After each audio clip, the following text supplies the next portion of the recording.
बिस्मिल्लाहिर्रहमानिर्रहीम। अस्सलाम वालेकुम नाज़रीन, आप देख रहे हैं प्रोग्राम मुकाबिल। मैं हूं यासिर रशीद और प्रोग्राम में मेरे साथ मौजूद हैं सीनियर तजियाकार आर्य मकबूल जान साहब और सीनियर तजियाकार ज़फ़र हिलाली साहब। दोनों हज़रात का बेहद मशकूर हूँ। नाज़रीन, कौमी और सूबाई असम्बली में ज़िमनी इंतखाबात फिर मुलतवी कर दिए गए हैं और अब जो नई तारीख दी गई है वो 16 अक्टूबर की दी गई है।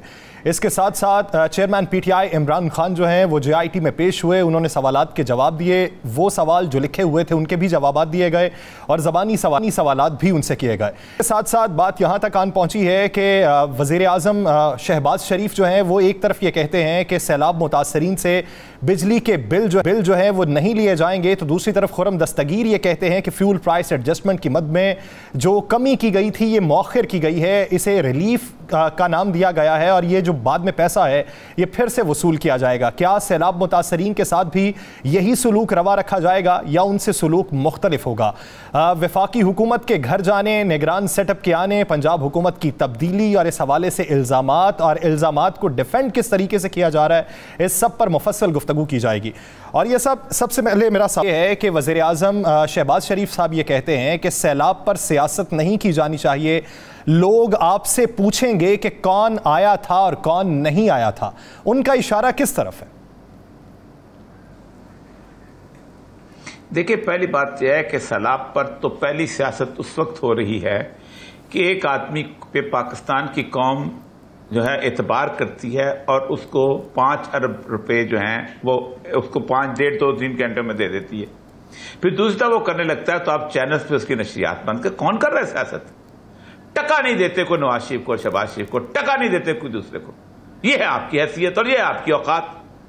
हमें नहीं पता कितने फंड। आज बैठ जाए पाकिस्तान के 15-16 चैनल्स के ऊपर शहबाज शरीफ बैठ जाए और मांगना शुरू कर, मैं देखता हूं कितने लोग देते हैं उनको और कितनी फंड है। तो पहली सैलाब की सियासत तो आपने खुद की, आपने चैनल बंद करने शुरू किए। जो चैनल की मैराथन कर रहा था वो करना। अब वो 5 अरब रुपए जो है इमरान खान से हिसाब मांग लो, बताओ भी कहां खर्च किए। और फिर सबसे बड़ी बात है कि वो उस बंदे की 2 प्रोविंशियल गवर्नमेंट्स हैं, एक KPK में और पंजाब में, और वो 2 प्रोविंशियल गवर्नमेंट ने काम करना था और किसने काम करना था? एक तो सियासत आपने खुद ये की, सबसे पहली बात है।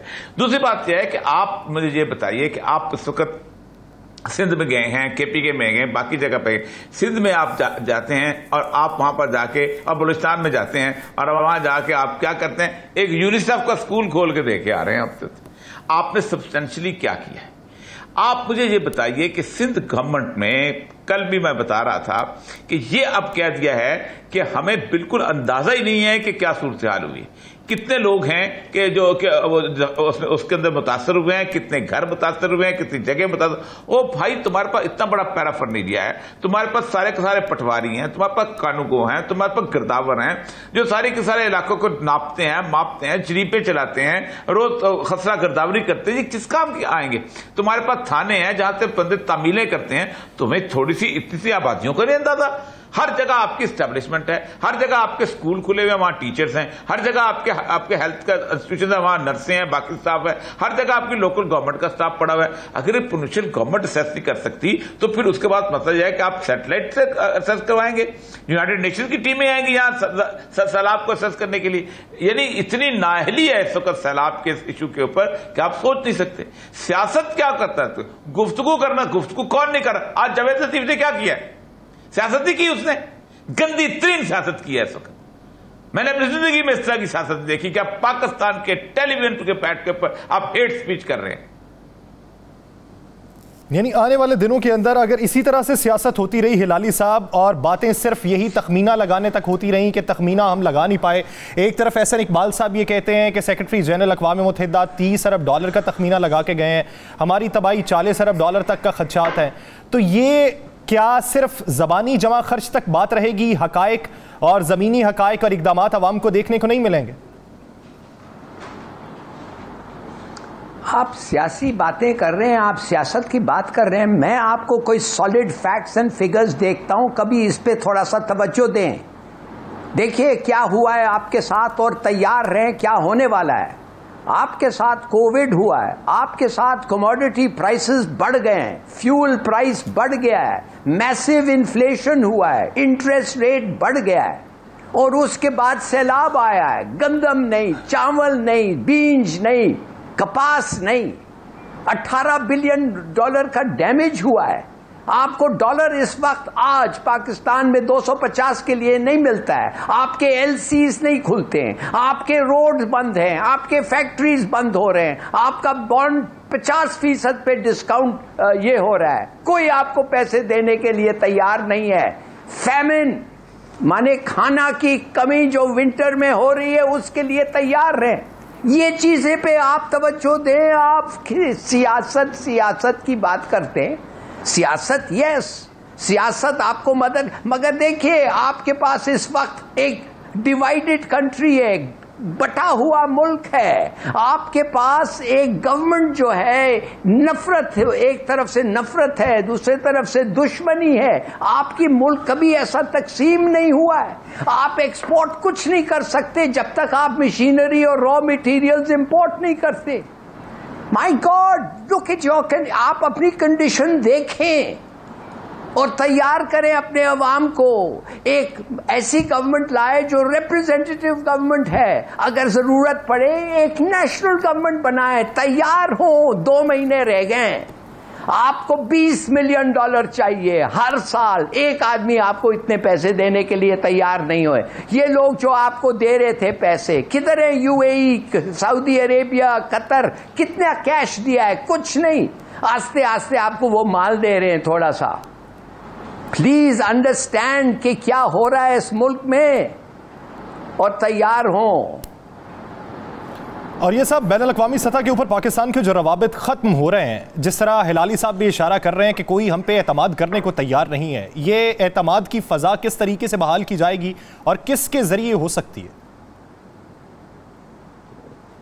देखें, आप हमाकतों पे हमाकतें करते चले जा रहे हैं। आप अंदाजा करें कि आपके पड़ोस में एक इतनी अच्छी गवर्नमेंट बनी थी। आपने कम से कम 20 साल जो आपने इंडिया के साथ एक कन्फ्रंटेशन चल रही थी, आपकी एक होस्टाइल गवर्नमेंट अफगानिस्तान में थी। कभी हामिद करजई आपको गालियां निकालता था, कभी वो दूसरा अपना अशरफ गनी आपको गालियां निकालता था, कभी अमेरिका की झोली में लोग बैठे हुए थे। 70 से ज्यादा जो थे वो वहां पर लोग जो थे वो अपना उनके खुले हुए थे, आउटलेट्स खुले हुए थे इंडियन एम्बेसी के। आप अंदाजा करें, एक तालिबान की गवर्नमेंट आई थी, आपके हालात बेहतर हुए थे। आपने गुज़श्ता 1 महीने में दोबारा खराब कर लिए, तबाह बर्बाद कर दिया आपने। आप अंदाजा करें, अभी आपने जैश ए मोहम्मद वाले उसका इल्जाम लगाया, आज उन्होंने वापस जवाब दे दिया। और आपने मुझे बताया कि किसको खुश करने के लिए लगाया। वो टीटीपी के आपके मुज़ाकरात कराए जा रहे थे, आपने जानबूझ के अमेरिका के कहने के ऊपर उन मुज़ाकरात को खराब किया। पूरे ठीक जा रहे थे, यहां भी लोग वापस रिहेबिलिटेशन हो रही थी, वो लोग जाकर अदालतों में पेश हो रहे थे, 2-3 हजार लोग रिहा किए जा चुके थे। आपने उसको खराब कर लिया। क्यों खराब किया? आप बात है, आपने अमेरिका की झोली में गिरना चाहते हो। अभी आप शंघाई कॉर्पोरेशन हो रही है, शंघाई कॉर्पोरेशन ना रूस आपको घास डाल रहा है, ना चीन आपको घास डाल रहा है, ना कोई और मुल्क आपको घास डाल रहा है। आप क्या समझते हैं कि अमेरिका आपको बचाएगा?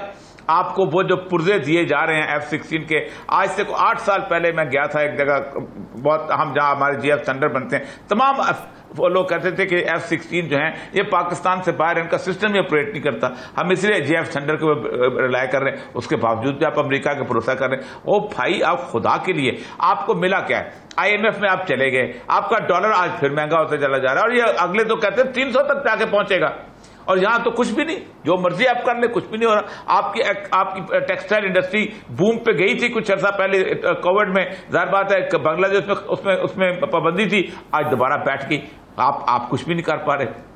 बस एक गवर्नमेंट लाई गई है, जाती अना की बुनियाद पे लाई गई है, जाती लड़ाई की बुनियाद पे लाई गई है। अमेरिका क्या, अब तो खैर अमेरिका भी जो है वो उसको भी रियलाइजेशन हो गई है, उसने भी राबन रफील को भेजा है। राबन रफील के बारे में कहा जाता है कि ये जो है ये पाकिस्तान, इसको पाकिस्तान के लिए जासूसी करने के ऊपर इसको पकड़ा गया था। पकड़ा तो नहीं गया था, इसको इन्वेस्टिगेशन थे FBI की। 2014 में इसके घर पे छापा मारा था 21 अक्टूबर को, और इसके कागजात निकाले थे और 20 साल पुराने डॉक्यूमेंट लिखे थे। राबन रफील क्यों आई हुई है यहाँ पर? हमें पॉपुलर लीडरशिप की जरूरत पड़ेगी। आपको जरूरत नहीं पड़ रही पॉपुलर लीडरशिप की। पाकिस्तान में फैसले पॉपुलर लीडरशिप के कर सकते, सख्त से सख्त फैसला। कोई इंटरम गवर्नमेंट नहीं कर सकती, कोई कौमी हुकूमत नहीं कर सकती, लोग नहीं मानेंगे उसके फैसले को। आप क्या समझते हैं, आप पॉपुलर लीडरशिप को डिरेल करके फैसला करेंगे? ये 50 इकोनॉमिस्टों की फैसला करेंगे? जो टोडी के बच्चे, कोई अमेरिका का हार्वर्ड का पढ़ा हुआ है, कोई कहीं से पढ़ा हुआ है, कोई किसी वर्ल्ड बैंक का टोडी है, कोई IMF के साथ नौकरियां करता रहा है, इन सारों ने मिलकर तो जब से वो पहला शुएब आया था अयूब खान के जमाने से, इन्होंने तो मुल्क तबाह किया है। ये दोबारा तबाह कर देंगे, ये दोबारा उसको गुलाम बना देंगे। आपको अभी जो कुछ भी है, आपको एक पॉपुलर लीडरशिप की को वोट देना है। भले शहबाज शरीफ जीत के आ जाए, आने दो, जो भी होता है आने दो। हिलाली साहब, आप समझते हैं कि पाकिस्तान में 2/3 अक्सरियत का ख्वाब शर्मिंदा ताबीर हो सकता है? क्यों नहीं हो सकता है? अगर वो कह रहा है हो सकता है, उसने अपनी मकबूलियत दिखा दी है। इमरान खान, आपके पास और है क्या?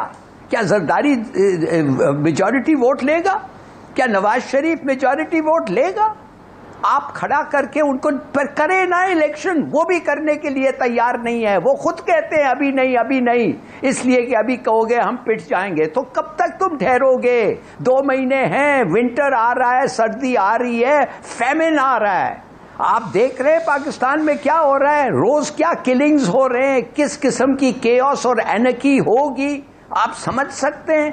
और ये है वक्त आपको इकट्ठा होना, यूनाइट करना, बेल्ट टाइट करना। और जो लोग जिनके पास पैसे हैं, जैसे मैं कहता रहता हूं, एक वॉर टैक्स, अभी एक फैमिन टैक्स लगाएं, निकाले इन लोगों से पैसे जिनके पास हैं, जिन्होंने रखा हुआ है, और सब जानते हैं वो कौन है और वो किधर हैं उनके पैसे। What are you? कुछ करो यार खुदा के लिए, ये 2-3 महीने हैं, नहीं तो आपके बाद ऐसा फैमिन आएगा, ऐसी हालत होगी कि आप ये नहीं कर सकेंगे, बर्दाश्त नहीं कर सकेंगे। तो करो, यूनाइट करो, इस मुल्क को इकट्ठा करो। और अगर एक इलेक्शंस करता है, करेगा, करो, निकालो एक लीडर। ये वक्त नहीं है पॉलिटिक्स खेलने का, ये सियासत का वक्त नहीं है। और ये साहब, जिस तरह हिलाली साहब भी ये कह रहे हैं कि पैसा निकलवाया जाए उन लोगों से जो साहिब इस्तात हैं, आपने भी इस तरफ इशारा किया था पिछले प्रोग्राम में। बहुत से हुकूमती वज़रा भी ये राय रखते हैं और बहुत से नून लीग के रहनुमा भी ये राय रखते हैं। जिस तरह कैसर अहमद शेख साहब का ये कहना है कि इनडायरेक्ट टैक्सेस से हमें बाहर निकलना होगा, डायरेक्ट टैक्सेस लगाने होंगे। क्या समझते हैं इसमें रुकावट कौन से अशखास हैं? देखिए, रुकावट तो आपकी सारी की सारी ये असेंबली जिसको ले आए हैं। देखिए, 1959 के अंदर इंडिया ने बैंक नेशनलाइज किए थे। मैं बार बार कह रहा हूं, क्यों किए थे? इसलिए किए थे कि वो समझते थे कि हम आपकी इन लोगों की जो वेल्थ है उसको इस्तेमाल कर सकते हैं और गवर्नमेंट की ट्रस्ट के हिसाब से वापस भी कर सकते हैं। आपने 4 टोडियों को, अपने यारों को, अपने पार्टी सपोर्टर्स को नफा देने के लिए करते क्या है? 97% बैंक का पैसा जो मेरा और आपका है, आप गवर्नमेंट उससे कर्जा ले लेती है। उस कर्जे के ऊपर 15% सूद देना होता है। वो मैं आपके जेब से टैक्स निकालता हूं और आप बैंकों को देता हूं, वो उसमें से कमाते हैं और आपको भी देते हैं। भुट्टो साहब का जमाने में आप देखें कि जब 1971 का क्राइसिस हुआ है तो भुट्टो ने बैंक नेशनलाइज किए थे और इकोनॉमी को स्टेबलाइज कर दिया था, बचा गया था सारी सूरत हाल के अंदर। मुझे ये समझ नहीं आती कि आप ये क्यों नहीं करते। आपका 70% कर्जा तो यही खत्म हो जाता है, आपकी डेट सर्विसिंग, डेट सब्सिडी खत्म हो जाती है। क्यों नहीं करते हो भाई? आप फलाने वाले को नाराज नहीं करना चाहते, आप हुसैन हबीब को नाराज नहीं करना चाहते, आप फला को नाराज नहीं करना चाहते। आपकी उनकी तिजोरियां भरती हैं, आपकी इलेक्शन कैंपेन में वो पैसे लगाते हैं। ये है हमारा मसला। यानी इलेक्शन कैंपेन फिर सबूताज हो जाएगी अगर किसी को सपोर्ट ना करना शुरू किया। हिलाली साहब, उज़्बेकिस्तान के सदर शौकत मिर्ज़ायोव की दरख्वास्त के ऊपर वज़ीर आज़म जो है वो उज़्बेकिस्तान का 2 रोज़ा दौरा कर रहे हैं। क्या नुमाइशी दौरा होगा या कोई अहमियत देखते हैं इसकी? खुदा के लिए, अभी ये शंघाई जो कॉन्फ्रेंस हो रहा है, इनको कौन मिल रहा है उधर? आपने, माफ करिए, आपने चीन के साथ, आप समझते हैं कि आप चीन को भी खुश रख सकते हैं, आप रूस को भी खुश रख सकते हैं, आप अमेरिका को भी खुश रख सकते हैं, और लोग ये आप समझते हैं ये आप टेस्ट ऑफ डिप्लोमेसी है। खुदा के लिए शुक्र करें कि खुदा ने आपको एक ज़मीन दिया है जो एक सुपर पावर जो बनने वाला है, चीन। आप उनके हमसाया हैं। आपका लेबर आज चीन से सस्ता लेबर है। आप जाएं, चीन से आप दोस्ती करें, आप 7 समंदर पार वो अमेरिकनों के साथ जाते हैं, क्या मिल रहा है आपको उनके साथ? खुद आपका एक लीडर आता है, कहता है 80,000 मिले, 400 ड्रोन अटैक्स, 80,000, $120 बिलियन का नुकसान हुआ है और हमें कुछ नहीं मिला है। अगर आपको ये सब हुआ है, ये सबक आप सीखे हैं कि नहीं सीखे? चीन के पास आप देखिए, उनका कुछ नहीं। उनको कहें कि आप जो महंगा बनाते हैं हम उससे सस्ता बनाते हैं, वो हमें बनाने दें, दे विल लव इट। वो कहते हैं हम इन्वेस्ट करना चाहते हैं, अमेरिका कहता है नहीं, ये तुम्हारा खा जाएंगे। आप क्यों समझते हैं अमेरिका और चीन को आप यू कैन प्ले दैट? आपकी अहमियत इतनी नहीं है, आपके पास सलाहियत नहीं है ऐसी, आपके पास एबिलिटी नहीं है कि आप इस किस्म की डिप्लोमेसी करें।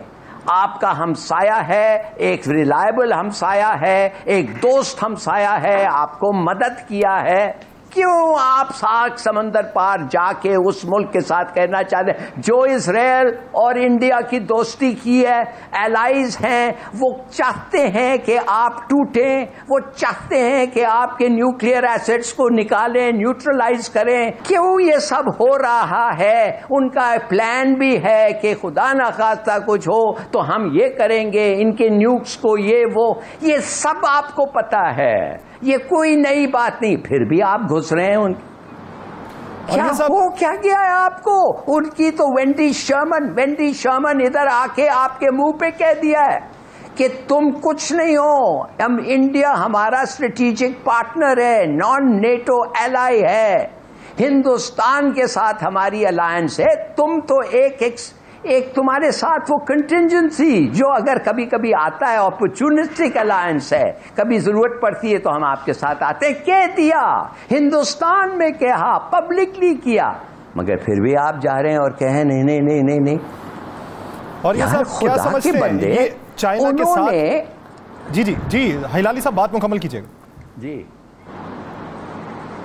मैं सिर्फ ये कहता हूं आपको 450 मिलियन डॉलर वो दे रहे हैं स्पेस के लिए, और इंडिया को कह रहे हैं पब्लिकली कि कोई ये बैलेंस ऑफ पावर में चेंज नहीं हो रहा है, ये जो पुराने हवाई जहाज हैं इस पे आपका कोई इंपैक्ट नहीं होगा।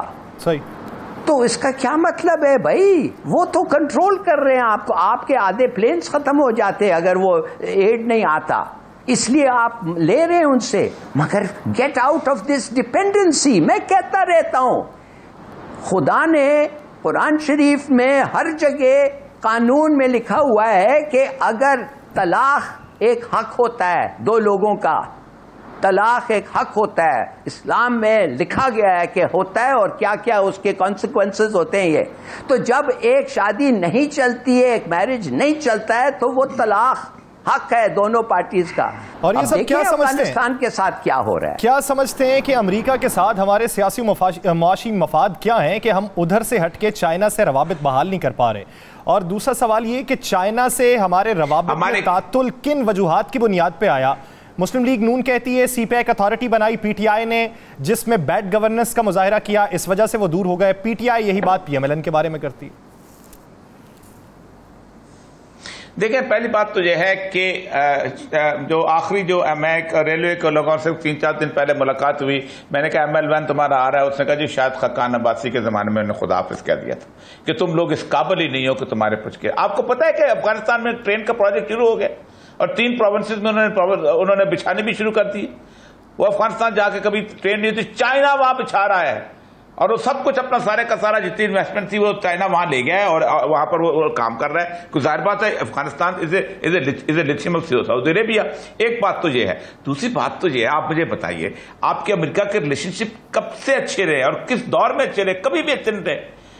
आप हालत आपकी ये है कि असल मसला ये है कि 1951 में जिस वक्त लियाकत अली खान साहब अमेरिका के सदर ट्रूमैन का जहाज मांग के लेके गए थे और साथ अपनी बेगम साहबा जो है राना लियाकत अली खान को सैर करवाई थी और वो 14-15 दिन वहां पर उनकी टूर 15 दिन हम और रह रहे हैं। फिर कहा नहीं हम जरा कनाडा की भी सैर कर ले जहाज पे, फिर कहा हम जनाब जरा इंग्लैंड की भी सैर कर ले जहाज में। आप सीटो सेंटो में होते हैं और आप 65 की वॉर में आते हैं, अमेरिका असला बंद कर देता है।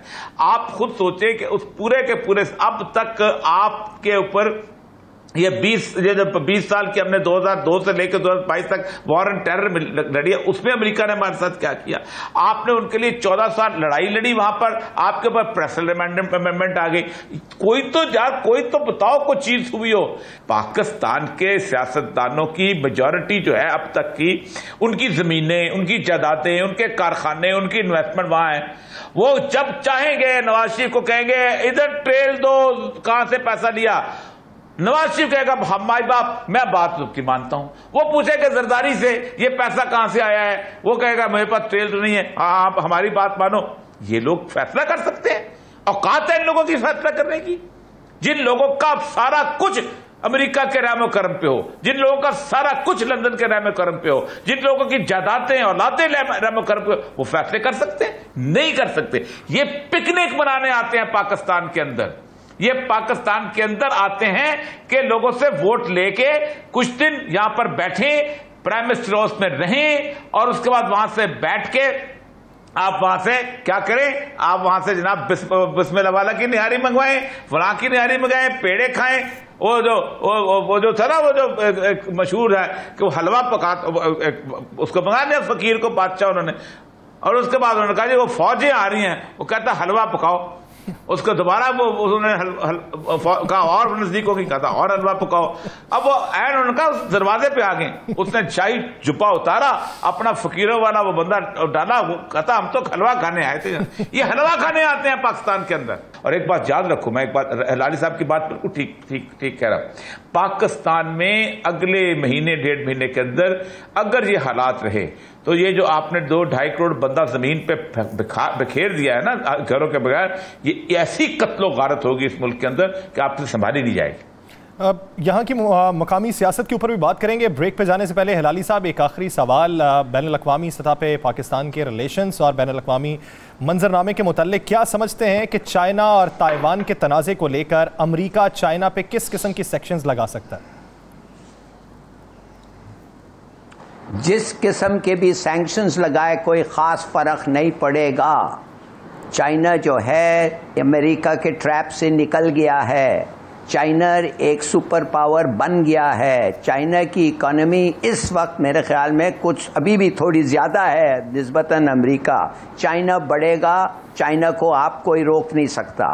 इसलिए इनको तो दुश्मन चाहिए, तो इसलिए चाइना को भी इन्होंने अभी दुश्मन बनाया है। उन्होंने सोचा है इसको ख़त्म करो। ये जो गोर्बाचोव को ये जो इसको नोबेल प्राइज़ दिया है, कभी आप मान सकते हैं कि एक मुल्क में उस आदमी को नोबेल प्राइज़ आ रहा है जो वो मुल्क को तोड़ने में उसका बहुत बड़ा हिस्सा है?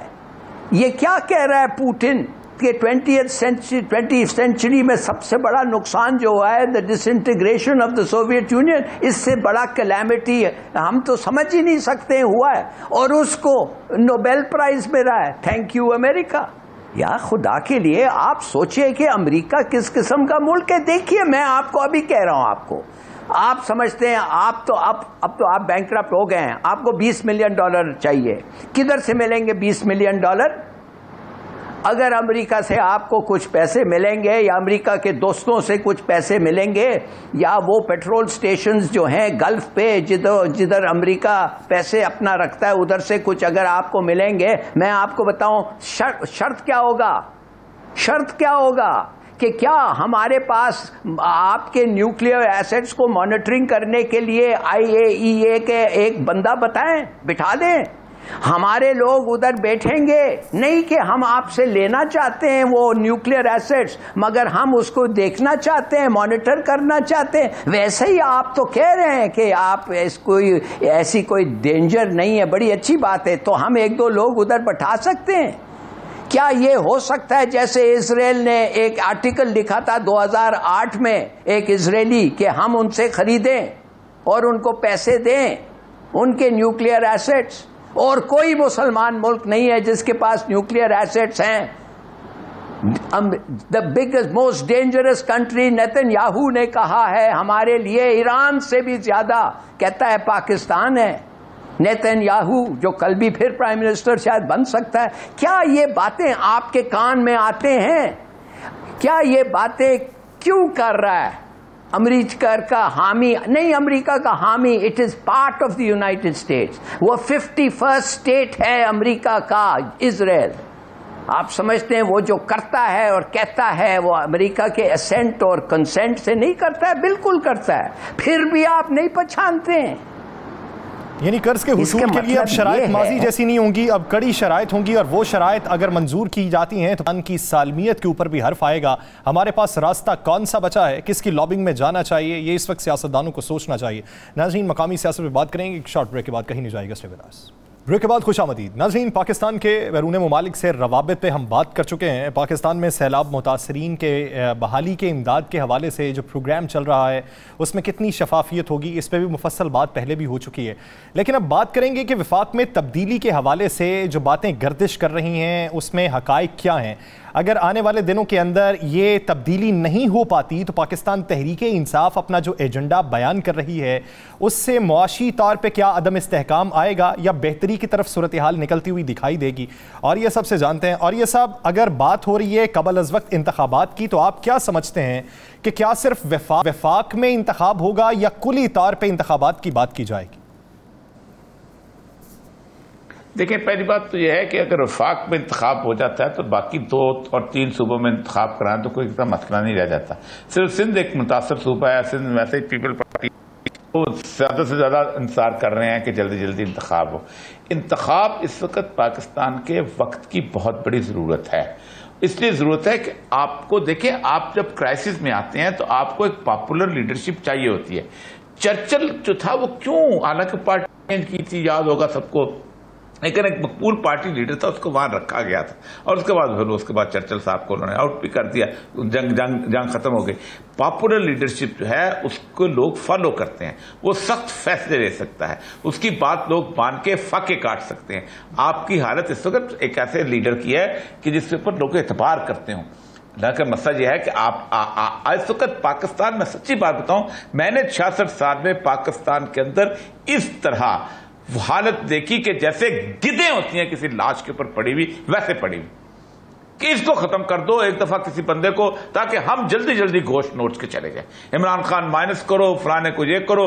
अब इस वक्त हो क्या रहा है कि किसी तरीके से इमरान खान जो है उसको आउट कर लिया जाए, ताकि उसके बाद हम पॉपुलैरिटी को गेज नहीं करते। आप यार पॉलिटिशियन हो, आपको अंदाजा नहीं इस मुल्क के अंदर क्या हो रहा है, क्या चीज हो रही है। ये जो लोग एडमिनिस्ट्रेशन के अंदर बैठे, कभी इनको एक दफा आजादाना राय तो देने दो, आपको पता चल जाएगा खुद क्या है। इनके हर डिप्टी कमिश्नर, हर एसपी, हर डीएसपी, हर छोटे बंदा जो कि मजिस्ट्रेट बैठा है, उसको पता है पॉपुलैरिटी का लेवल क्या और किसके पास है। और एक दफा एक सूरत बन गई और खड़ा हो गया, और मैं तो समझता हूं कि सूरत कहीं ना कहीं किसी वक्त आ जानी है कि आपने अपने उसी जोन में रहना है। और फिर उसके बाद होता क्या है, होता यह है कि कभी आप देखें जब पब्लिक खड़ी होती है ना, तो उसके बाद फिर बचता कोई नहीं होता। ईरान में क्या हुआ था, ईरान के अंदर 18 एजेंसीज ने रिपोर्ट दी थी कि शाह ऑफ ईरान जो है ना वो अब इस काबिल हो चुका है कि यहां ईरान में और मिडिल क्लास अच्छी सी बन गई है, ईरान के अंदर किसी किस्म का अब इनकलाब नहीं आ सकता। हमने जबरदस्त किस्म की सूरत बना दी है।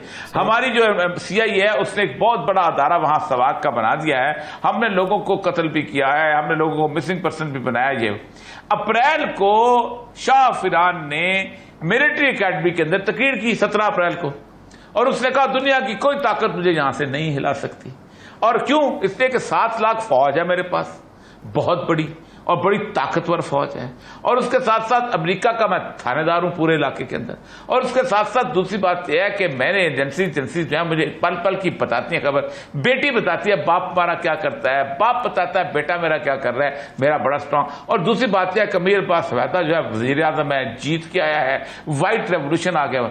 जिस दिन वो तकरीर कर रहा था ना, उसी दिन सुबह के वक्त 10 बजे तेहरान यूनिवर्सिटी से सड़कों का जुलूस निकल रहा था, जो वो इकबाल की मशहूर नज़म गा रहे थे, मीर असद मर्दे के जंजीरे गुलामा बिशकनत दीदाम अजरूज ने दीवार जिंदान शुमा। मैं एक मर्द को देख रहा हूं कि जो मैं जिंदान की रोशनदान से देख रहा हूं कि वो आ गया। सिर्फ 1 साल से भी कम अरसे के अंदर शाह जो है वो रोता हुआ रुखसत हुआ था। और उसके बाद आपको पता है कि कितने वो जो खाली होता था सुबह, कितने लोगों के नाश्ते करता था उनको अपना फांसियों पर चढ़ा के। ये चाहते हो? एक गली के एक तरफ एक कुर्सी बिठा दी थी पासदारान की, दूसरी तरफ दूसरी। लोगों को कहते थे अपनी जायदाद के कागज, अपने बैंक अकाउंट बताओ और ट्रेल बताओ कहां से बनाया है जायदाद। जो नहीं साबित करता था वो मरियम नवाज की तरह झूठ नहीं सुनते थे।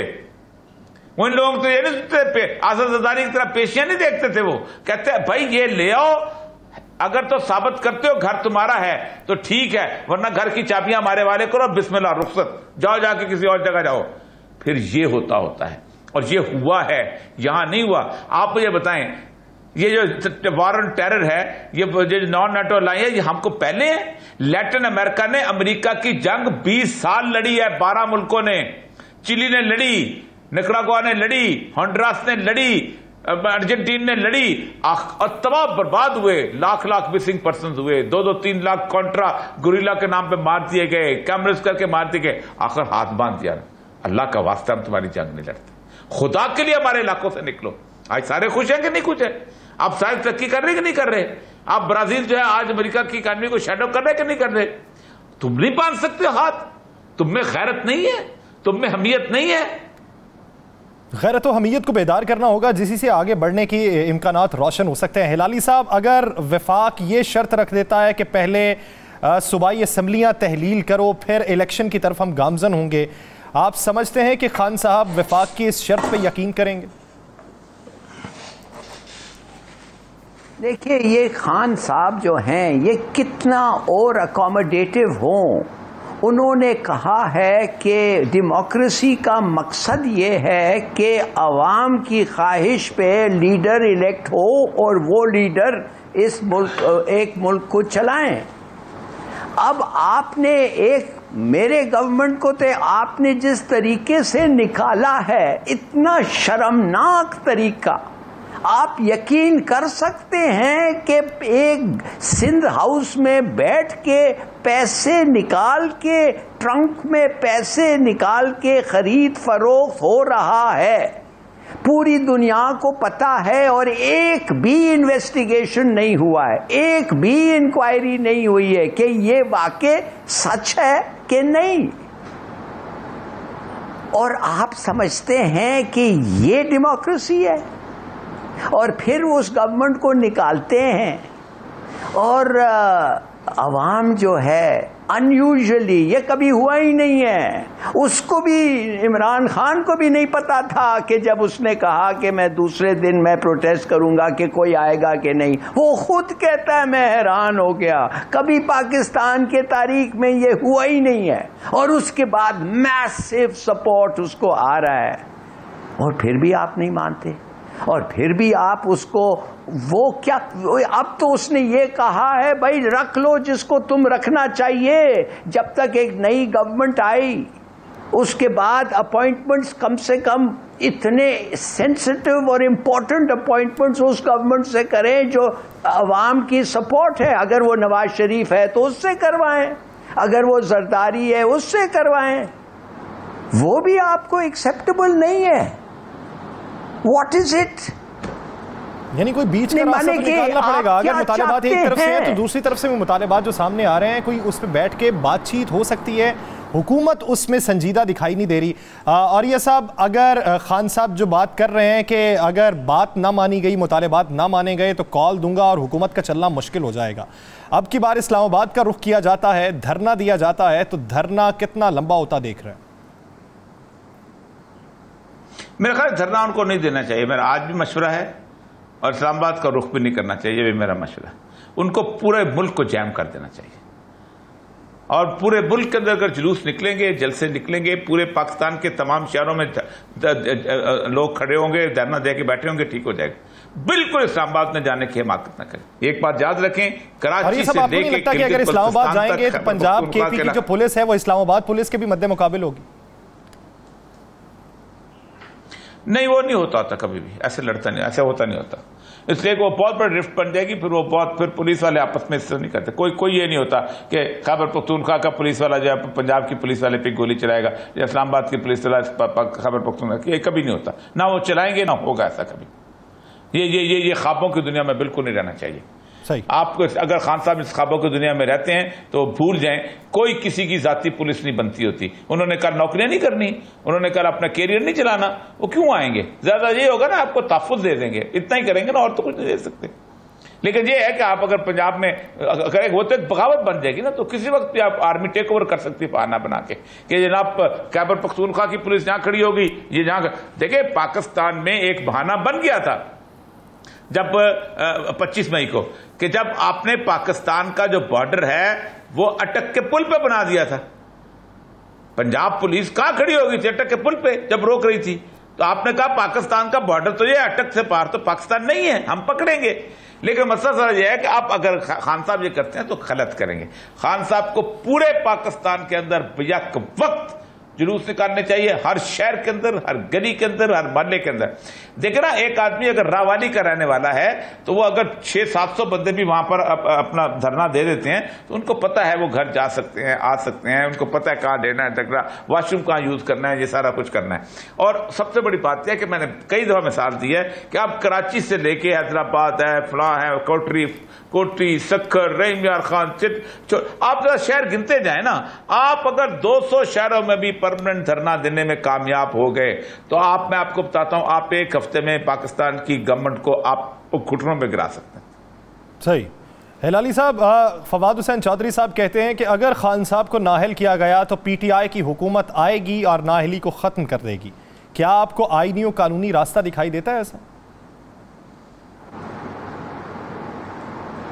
देखिए, हर चीज और हर सवाल जो आपका है वो ये है कि टेस्ट ऑफ स्ट्रेंथ, कि कौन ज्यादा ताकतवर है। आप चाहते हैं कि एक मैदान में ये आ जाएं और लड़ें। मैं कहता हूं कि अगर ये मैदान में आ जाएं और लड़ें तो ये उनका नुकसान होता या नहीं होता, जीत या हार होता कि नहीं, मगर मुल्क तबाह हो जाएगा। ये मौका है कि इन लोगों को लड़ाएं। आप समझते हैं कि हमारा जो इस्टेब्लिशमेंट है, इतना जबरदस्त ऑर्गेनाइजेशन है, इतना उसने लड़ा है पाकिस्तान के लिए, बचाया है पाकिस्तान को, इसलिए कि लाए मैदान में इन लोगों को कहें कि लड़ो, धरना करो, जलसे करो, स्ट्राइक करो, मार्च करो और लड़ो, बेसिकली लड़ो। आपने सबक नहीं सीखा है ये क्या होता है ऐसे सेंसिटिव मोमेंट में? मैं फिर कह रहा हूं, 2 महीने में आपको खुराक नहीं मिलेगा। मैं जानना चाहता हूं कि जैसे मैंने शुरू में कहा था, ना आपके पास गंदम, ना चावल, ना बीज, ना पैसे, ना एक्सपोर्ट, ना रिमिटेंस, वो 4% कम हो गए इस महीना। मैं पूछना चाहता हूं, ऐसे मौके पे आप लोगों को लड़ाना चाहते हैं, टेस्ट ऑफ स्ट्रेंथ करना चाहते हैं, इसलिए कि कुछ लोग हैं जो कहते हैं हमें रूल करने दो। कॉन्स्टिट्यूशन आपके लिए बना है कि आप कॉन्स्टिट्यूशन के लिए बने? बताएं तो सही। आप तो नहीं बने हुए हैं ना कॉन्स्टिट्यूशन के लिए, कॉन्स्टिट्यूशन आपके लिए बना हुआ है। तो कॉन्स्टिट्यूशन कहता है अगर एक अनपॉपुलर गवर्नमेंट जो इलेक्शन हार जाएगी, जिनका कोई सपोर्ट नहीं है, जिधर भी वो जाते हैं लोग उनको गालियां देते हैं, इसलिए कि कॉन्स्टिट्यूशन ने कहा कि 1 साल पे वो हुकूमत करते हैं, इसलिए कि आपने इन्वेस्टिगेट नहीं किया कि वो पहले गवर्नमेंट को कैसे निकाला, ठीक था कि गलत था, और तो 1 साल और उनको चलने दें। आप समझते हैं हम बचेंगे 1 साल के बाद? ऐसे डिसयूनाइटेड पाकिस्तान कभी नहीं बचेंगे। आइन अवाम के लिए बना है, अवाम आइन के लिए नहीं बने हुए। अगर मुल्क मुश्किल का शिकार है तो सियासत से हट के मुल्क के मसाइल के ऊपर तवज्जो देना होगी कि अगर ग़िज़ाई किल्लत का सामना करना पड़ गया, मुआशी दलदल में फंसना पड़ गया, तो निकलने के लिए रास्ता कोई नहीं सूझेगा। तो उसके लिए तमाम स्टेक होल्डर्स का एक मेज़ पे बैठना हद ज़रूरी है। नाज़रीन, इसी पे मज़ीद बात की जाएगी, लेकिन एक शॉर्ट ब्रेक के बाद कहीं नहीं जाएगा। Stay with us. ब्रेक के बाद खुश आमदीद। नाज़रीन, ब्रेक से पहले जिस तरह बात हो रही थी कि पाकिस्तान के ज़र मुबादला के ज़खायर में कमी वाक़ होती जा रही है, इसके साथ साथ पाकिस्तान के जो गर्दशी कर्जे हैं और बैरूनी कर्जे हैं उसका बोझ बढ़ता जा रहा है। तो पाकिस्तान की मईशत जो डामाडोल है, इसको बेहतर समत में गामजन करने के लिए अपनी तमाम बातें की जानी चाहिए, इसी पे सियासत होनी चाहिए, इसी के ऊपर डायलॉग्स होने चाहिए और इसी से बेहतरी का रास्ता निकालना चाहिए, और बाद में जाके आप अपनी ज़ाती लड़ाइयाँ और ज़ाती अनाद एक दूसरे को दिखा लीजिए। हिलाली साहब, खबर यह है कि लंदन में मियां मोहम्मद नवाज शरीफ साहब ने पाकिस्तानी कारोबारी शख्सियात से मुलाकातें की हैं और मईशत को बेहतर समत में गामजन करने के लिए उनकी तजावीज़ को जाना है और दरामद से पाबंदी हटाने पर गौर किया जा रहा है। क्या पाकिस्तान के अंदर ये जो तमाम तजर्बाकार लोग थे, सियासतदान थे, बड़े दिमाग थे, ये सारे नाकाम रहे हैं कि अब मुलाकातें लंदन में होनी पड़ रही? देखिए, अगर नवाज शरीफ जाके पाकिस्तानी जो बाहर है उनसे उसका ताल्लुकात बढ़ाना चाहता है, वेरी गुड। मगर इस मुल्क में एक आदमी है जो बाहर के पाकिस्तानी, एक सर्वे में 80% ने कहा है हम इस पे एतबार करते हैं और इस आदमी के लिए हम वोट करेंगे, और वही वजह है जो उनको वोट नहीं मिला। और अगर धांधली के एक तो वो वजह है, और ईवीएम्स को निकाले इसलिए गया कि 160 में से 130 नुक्स और रिगिंग का जो इम्कान है वो ईवीएम्स खत्म कर देता है, और फिर उसको भी नहीं इस्तेमाल किया गया। माने मुझे समझ नहीं आ रही है। और 4% कम हो गया है। बाय द वे 4% इस महीना रिमिटेंसेस मैंने सुना है कम हुआ है, सब्जेक्ट टू कंफर्मेशन। किसी ने रिलायबल ने आज मुझे बताया था। क्यों कम हुआ है भाई? 240 रुपया तो हो गया है, तो ज्यादा होना था। $1 के लिए इतने पैसे मिलते हैं। देखिए, मैं सिर्फ ये समझता हूं कि इस वक्त नहीं कि हम इमरान खान को कोई ख़ास ये करते हैं, हम सपोर्ट एक उसको इसलिए करते हैं कि लगता ऐसे है कि ना सिर्फ इस मुल्क में उसकी मकबूलियत है मगर बाहर तो उससे बहुत ज़्यादा है। और वही लोग हैं जो बकौल उसके कि वो पाकिस्तान बचा सकते हैं, उनके पास पैसे हैं जो हमारे को इस गड्ढे से निकाल सकता है। तो अगर ये बात है और नवाज शरीफ साहब को अभी ख्याल आया है कि उनको जाके मिले और उनसे कल्टिवेट करे रिलेशनशिप, तो उसको तो बड़ा वक्त लगेगा। मैं एज अ पाकिस्तानी जो चाहता हूं कि फौरन हमें कुछ चीज मिले कि हम बचें। और बाय द वे मैं समझता हूं कि अगला तकरीर में जब ये जाएं, पता नहीं कौन जाएगा, ये शहबाज शरीफ शायद जाए, तो जाके यूनाइटेड नेशंस में कहें हम कर्ज नहीं फेंट सकते, ना हमें फेंटना चाहिए, ना हमें इंटरेस्ट देना चाहिए, इसलिए कि ये जो हुआ है कैटास्ट्रोफी, ये जो क्लाइमेट चेंज का पाकिस्तान में हुआ है, ये इसलिए हुआ है कि आप लोग ने किया है। हमारा कंट्रीब्यूशन 0.5% है कार्बन को क्लाइमेट चेंज में, आपका अमेरिका 20% है, और फिर भी आप हमारे से सूद लेते हैं। हम नहीं देते, पाकिस्तान नहीं दे जिम्मेदार नहीं है जिस तरह तरक्की याफ्ता ममालिक जिम्मेदार हैं। तो मुकदमा तो कोई नहीं लड़ पाएगा, अभी तक लड़ भी नहीं सका, ये मुकदमा तो दूसरे ममालिक लड़ रहे हैं।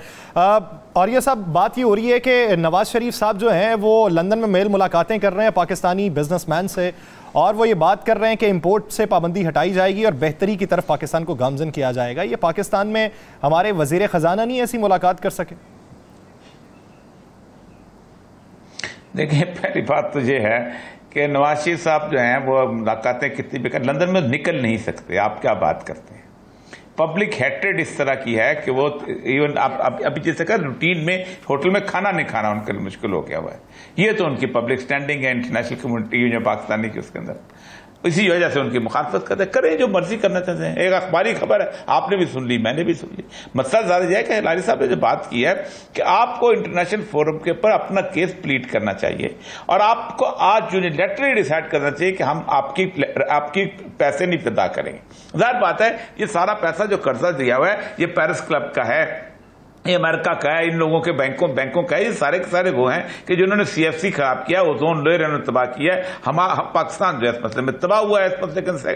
तो आपको इमीडिएटली देखिए, मैं आपको मिसालें दिया करता हूँ, कम से कम 4 ममालिक हैं जिनमें से एक्वाडोर है, पैराग्वे है, उसका अर्जेंटीन है। इन लोगों ने रिफ्यूज किया, लोगों ने एक्सेप्ट किया।